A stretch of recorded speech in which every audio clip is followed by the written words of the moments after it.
सागर में पल्स निवेशकों की लंबित राशि के भुगतान को लेकर इंसाफ की आवाज संगठन ने आज एक महत्वपूर्ण बैठक आयोजित की है। संगठन का कहना है कि वर्षों से भुगतान अटका हुआ है और निवेशक लगातार परेशान हो रहे।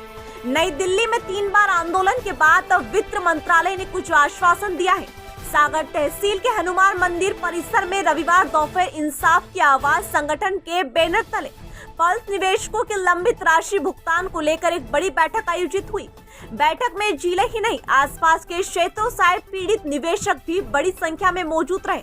संगठन ने बताया कि पिछले कुछ वर्षों से पल्स निवेशकों द्वारा अपनी राशि के त्वरित भुगतान की मांग को लेकर नई दिल्ली स्थित वित्त मंत्रालय पर 3 बार जन आंदोलन किया गया है। इन प्रयासों के बाद मंत्रालय ने संगठन को आश्वासन दिया है अगले 3 महीनों में निवेशकों द्वारा उठाई गई बिंदुवार समस्याओं का समाधान किया जाएगा। इसी क्रम में मंत्रालय ने संगठन से जुड़े सभी निवेशकों की सूची उपलब्ध कराने को कहा है और 1 माह बाद संगठन के प्रतिनिधियों को पुनः वित्त मंत्रालय में बैठक के लिए बुलवाया गया है।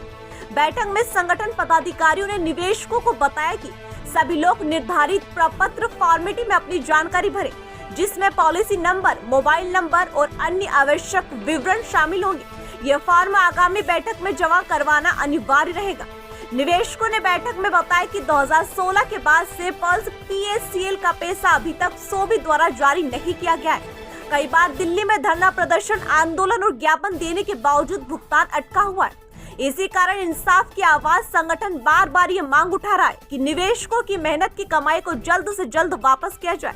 बैठक के अंत में सदस्यों ने संकल्प लिया कि जब तक भुगतान नहीं होता आंदोलन और आवाज बुलंद करते रहेंगे। बैठक जो है PACL एक पल्स ग्रुप की कंपनी PACL थी, जिसका नाम पल्स एग्रोटेक कॉर्पोरेशन लिमिटेड है।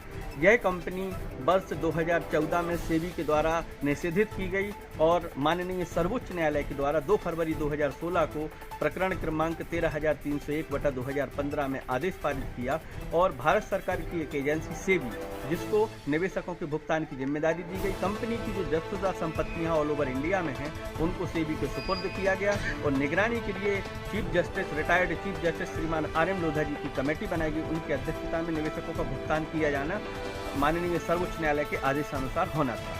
लेकिन पिछले 10 वर्षों में माननीय सुप्रीम कोर्ट का आदेश हो जाने से लगभग 10 वर्ष, अभी फरवरी 2026 में 10 वर्ष पूर्ण हो जाएंगे। लेकिन चंद निवेशकों को ही हम आपको बताना चाहेंगे कि सेबी के रिकॉर्ड अनुसार PACL कंपनी के ऑल ओवर इंडिया में निवेशकों की संख्या 5,85,40,000 है, जिनमें से अभी जो है मात्र 23 लाख निवेशकों का ही भुगतान हो पाया है। निवेशक लगातार संघर्षरत है, निवेशकों का पैसा इस कंपनी में फंसा हुआ है और निवेशक इस ओर देख रहे हैं कि सरकार कब उनका भुगतान कराएगी। माननीय सर्वोच्च न्यायालय ने भी आदेश तो कर दिया, लेकिन कहीं न कहीं जनता के साथ न्याय नहीं कर पाए, क्योंकि न्याय अगर हुआ होता तो सबका भुगतान हो गया होता। न्याय तभी है जब सुप्रीम कोर्ट का जो आदेश है उसकी अनुपालना में सभी निवेशकों का भुगतान जो है उनके खाते में आ जाता। तो हम ये कहना चाहेंगे कि माननीय सर्वोच्च न्यायालय द्वारा न्याय नहीं किया है, सिर्फ एक आदेश जारी किया है। तो उसमें एक किसी चीफ जस्टिस की ही लाइनें थीं और भारत के पूर्व राष्ट्रपति श्री रामनाथ कोविंद जी की भी लाइनें थीं कि देर से मिला न्याय सर्वथा अन्याय की ही श्रेणी में आता है और भारत की जनता के साथ जो पल्स निवेशक के रूप में भारत में निवासरत हैं उनके साथ यही हो रहा है कि उनके साथ लगातार अन्याय हो रहा है। तो हमारा जो संगठन इंसाफ दी आवाज़ है, ये सागर सहित मध्य प्रदेश के विभिन्न जिलों और देश के कई राज्यों में PACL निवेशकों के भुगतान की इस मुहिम को चला रहा है। अभी हम 26 नवंबर को दिल्ली वित्त मंत्रालय पर एक प्रोटेस्ट निवेशक समागम के रूप में करके आए हैं और वहां हमारी वित्त मंत्रालय में जो एडिशनल सेक्रेटरी हैं वित्त मंत्री के श्रीमान सलोमन अरकोई राज जी, उनसे बात हुई है और उन्होंने हमसे 3 महीने का समय मांगा है।